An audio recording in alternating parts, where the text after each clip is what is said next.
સુરતથી મુખ્ય સમાચાર સામે આવી રહ્યા છે કે માંગરોળ ખાતે આરટીઆર એક્ટિવિસ્ટ અને સામાજિક આગેવાન પર કરવામાં આવ્યો છે હુમલો। સુરત જિલ્લાના માંગરોળ તાલુકા ખાતે આવેલી ઈશનપુર ગામના આરટીઆઈ એક્ટિવિસ્ટ અને સામાજિક આગેવાન કહેવાતા વ્યક્તિ ઉપર હુમલો કર્યો હોવાનો મામલો સામે આવ્યો છે। આરટીઆઈ એક્ટિવિસ્ટ અને સામાજિક આગેવાન ઉપર હુમલો કરાતા માંગરોળ મામલતદાર કચેરી ખાતે સૂત્રોચ્ચાર કરી વિરોધ નોંધાયો છે। ઈશનપુર ગામના ભૂપેન્દ્ર ચૌધરી દ્વારા માહિતી માંગવામાં આવતા ગામ પંચાયતના માર મરાયો હતો।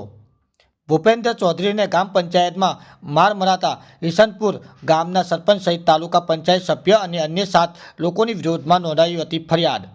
ત્યાર સામે પક્ષે પણ ફરિયાદ નોંધાવતા જંગભાવ પોલીસ મથક ખાતે બંને પક્ષોની થઈ છે સામે ફરિયાદ, પરંતુ એક આરટીઆઈ એક્ટિવિસ્ટ અને સામાજિક આગેવાન કહેવાતા વ્યક્તિ ઉપર હુમલો કરાયો હોવાની લઈ મામલતદાર કચેરી બહાર સૂત્રોચ્ચાર કરી વિરોધ નોંધવામાં આવ્યો છે।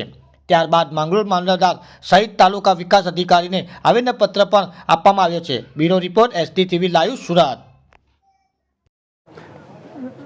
Jagatsinh Vasava, retired IAS officer. આજે અમે મામલતદાર શ્રી માંગરોળ અને તાલુકા વિકાસ અધિકારી શ્રી માંગરોળને ભૂપેન્દ્રભાઈને જે અન્યાય થયો છે એના માટે અમે આવેદનપત્ર આપવા આવ્યા છીએ। તારીખ 5/7/2024ના રોજ જે ઈશનપુર ગામે ગ્રામ પંચાયતના તલાટી અને સરપંચશ્રીએ ભૂપેન્દ્રભાઈ સામે હુમલો કર્યો છે તેના માટે અમે આ એક આવેદનપત્ર આપ્યું છે અને જે પોલીસે કોઈ એક્શન લીધા નથી એના માટે પણ અમે આવેદનપત્ર આપ્યું છે। પોલીસ તાત્કાલિક જે આરોપીઓ છે એ બધા આરોપીઓને ધરપકડ કરવામાં આવે અને સખતમાં સખત એમની સામે એક્શન લેવામાં આવે એવી અમારી માંગણી છે। જો કોઈ કાર્યવાહી ન થાય તો અમે આગળની કાર્યવાહી કરીશું અને જરૂર પડે ધરણા પણ કરીશું। હું એડવોકેટ દિલીપ પરમાર, મહામંત્રી માંગરોળ તાલુકા કોંગ્રેસ। આજ રોજ અમે મામલતદાર માંગરોળ અને તાલુકા વિકાસ અધિકારી સાહેબને એક આવેદનપત્ર આપવા માટે આવ્યા છે।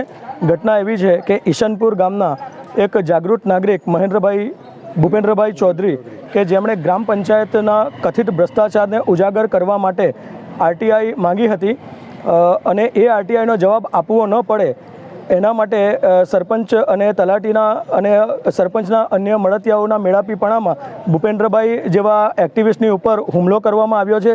જે હુમલાને અમે ચોક્કસ વખોડી કાઢીએ છીએ। જે તે સમયની યુપીએ સરકારે માહિતી અધિકાર અધિનિયમ 2005નું ગઠન જ એટલા માટે કરેલું કે કોઈક જગ્યાએ ભ્રષ્ટાચાર થતો હોય તો એક સામાન્ય નાગરિક પણ એ ભ્રષ્ટાચારને ઉજાગર કરી શકે અને પોતાને જોઈતી માહિતી એ મેળવી શકે।